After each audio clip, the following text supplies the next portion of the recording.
Hi everybody, welcome to week 7 of our advanced physical assessment course. We are almost at the end. You guys have been doing a great job. So this week we are talking about interdisciplinary teams and team members.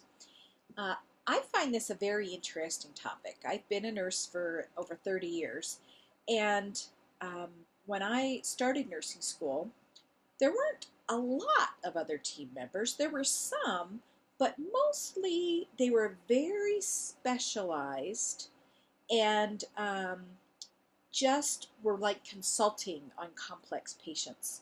Nursing gave a lot of the respiratory treatments, did a lot of things that physical therapists and occupational therapists do today.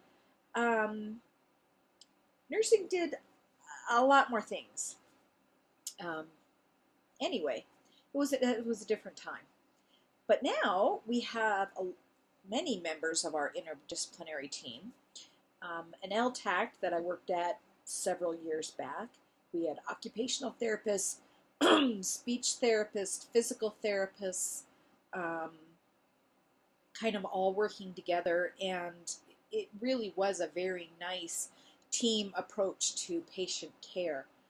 And then I've also had some experience in rehab where it's almost like the therapists were running the unit and nursing were the people that dealt with bowel and bladder or with somebody was sick.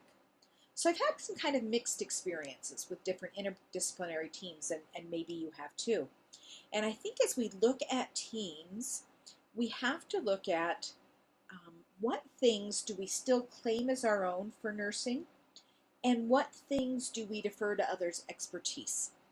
And sometimes drawing that line can be a little bit difficult. I'm going to be attaching an article. I subscribe to STTI, Sigma Theta Tau International, and I think it's called RNL feed. Anyway, I get articles from various folks within the organization, and this one had to do with an eye-opening experience of someone who was exploring teams.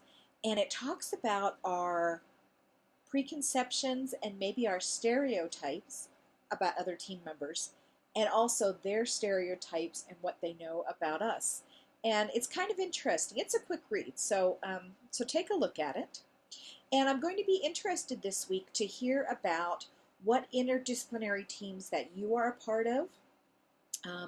Many hospitals now, or other types of facilities, use interdisciplinary teams for quality and process improvement, accreditation preparation, sometimes even clinical leadership.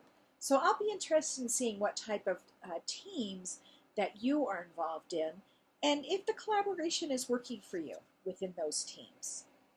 All right, I am going to be looking at your spiritual assessment papers. I am just wrapping up a research course that I've been teaching.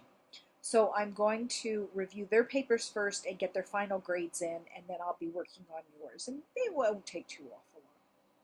And then no assignment this week, so that's kind of cool. But I did talk about last week that you've got a good sized one in week 8 with your CLC groups. And I see that many of you have already started looking at the tool you're going to use, what type of people you're going to use to do the risk assessments and that sort of thing, and that's great. I'm so glad. So use the time that's available. You've got now this week and next week to be able to really fine-tune this, get everybody involved, get your risk assessments done, and then write up or produce a good product. All right, I think that's about it. Look forward to talking and hearing your thoughts in the main forum.